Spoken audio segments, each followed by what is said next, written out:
Ang demokrasya may eleksyon.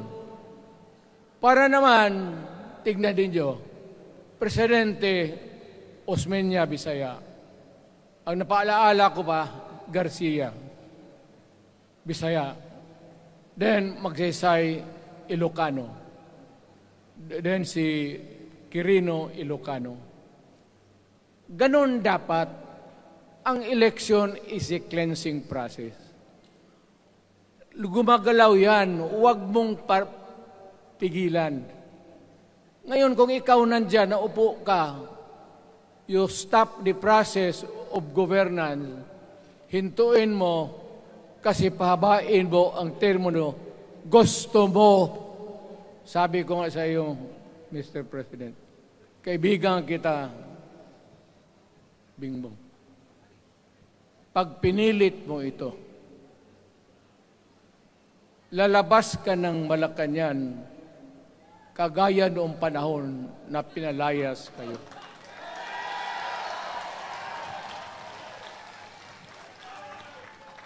Alam ninyo, kung hindi na talaga ito mapigilan, nandyan ang military pati polis, makinig kayo. Pag-aralan ninyo kung ano yung pinapakain nila sa taong bayan. At pagka nakita ninyo kung ano ang mali, you correct it. Nasa inyong kamay na yan. Ganito yung plano. Presidential, tapos parliament. Ang presidential, lahat kayo, ako, ikaw, lahat, hanggang doon, nagboboto, direct vote to elect a president. Itong parliament, prime minister lang ang magboto, yung mga assembly who are the congressmen now. Putang ina ninyo, wala akong tiwala sa inyo. Wala kayong prinsipyo, bukang pera kayo lahat. Yan ang totoo. Kaya gusto ko, pag nagka-letse-letse nga pumasok ang military, palitan ninyo lahat. Arestuhin ninyo kasi nagsasayang ng pera at yung ginagastos nila is a fraud, swindling ang ginawa nila. You must account for the wasted money, for the money that you bought the signature of a Filipino. Bribery.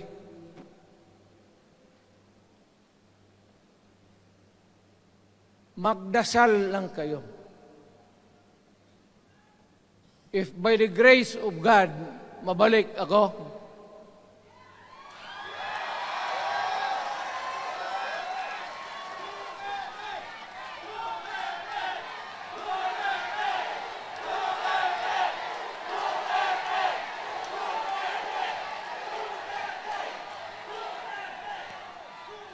milagro lang naman yan, hindi ba yan totoo? Utang ina ko mabalik ako, arestuhin ko kayo lahat for the swindling of the Filipino people. You committed fraud. Pinagsayangan ninyo ang pera namin. People's Initiative does not involve buying the vote or the signature of the Filipino. Talagang mga wala kayong prinsipyo, mga putang ina ninyo. Yun naman, baski ano ka, diyan katagal ako, yan o. Yung sa likod ko, umupo ako diyan. Vice Mayor ako. Diyan, Mayor ako, pinakamatagal. Naging congressman ako. Presidente. Kayo, nagpasok sa Congress, eleksyon, nanalo, Seiko. So parang ganito, yung mga Para sa mga dalaga pati lalaki. Pasok niyan, Seiko. Paglabas niyan, pagkatapos, Rolex na. Pumunta ng Malacanang, nakatamaraw, paglabas niyan, ng Mercedes-Benz. Busog kayo lahat. Tingnan ninyo yung mga bahay noon ng mga congressman at tingnan ninyo ngayon kung ano kayaman sila, lalo na yung mga bahay nila sa Maynila.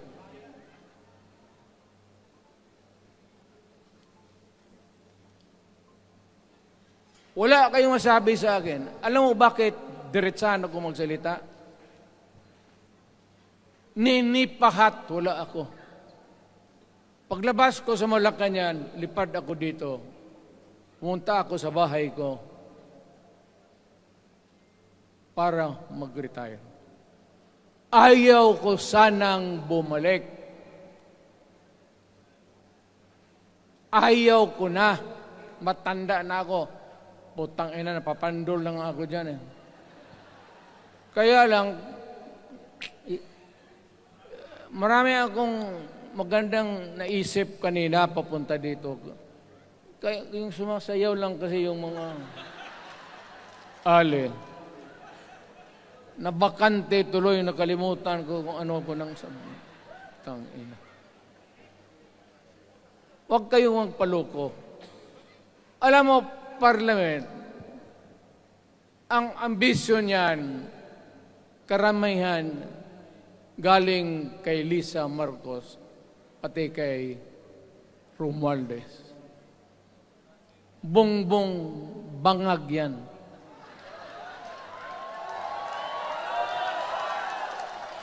That's why sinasabi ko na sa inyo ngayon, si Bongbong Marcos bangag noon, ngayong presidente na bangag natin ang presidente. Kayong mga military, alam ninyo yan. Lalo na yung nasa Malacanang. Alam ninyo. The Armed Forces of the Philippines, alam ninyo. May drug addict tayo na presidente. Putang inang yan. Ayun ang, bakit ako nagkaroon ng kaso ng ICC? Sabi nila, pinapagpatay ko raw yung mga drug user at drug addict. Mabutit na lang, wala na ako sa pwesto, baka kasali ka pa.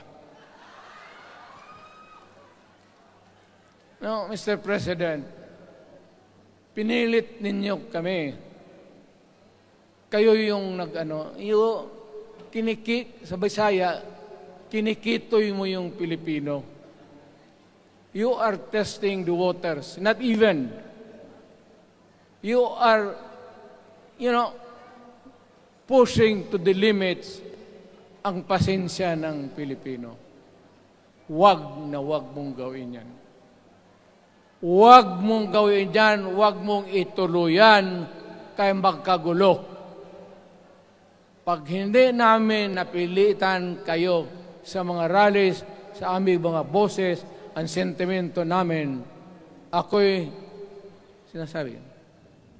sinasabi ko sa military, nag-hemorrhage ang bayan, gastos dito ng gastos doon. Tapos kung mag-speech, ang pinag-usapan ang putang inang pobreng Pilipino. Gastos dito, gastos doon.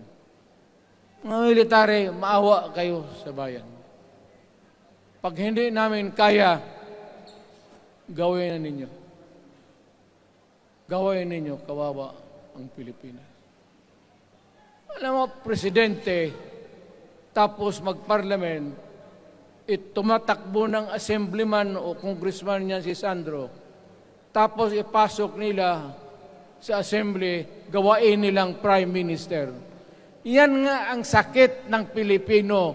You want to perpetuate yourself in power at the expense ng buhay ng bayan. Mabuti sana kung bright kayo. Kung drug addict ka lang naman at may asawa kang hungry for power, tapos may isa itong taga Leyte, gusto siyang mag-prime minister at gawin niya itong bongbong, diyan ka lang, ako ang bahala. Ceremonial president ka na lang. Ako na ang magpatakbo ng bayan sa parliament. Yan ang plano nila. Yan ang hindi talaga matanggap natin. Kalukuhan niyang putang ina. Huwag kayong, alam mo, bakit ako makipag-away ng presidente? Marami siyang sundalo. Kaya natin, kayong pumalag, pero there is always a time for everything.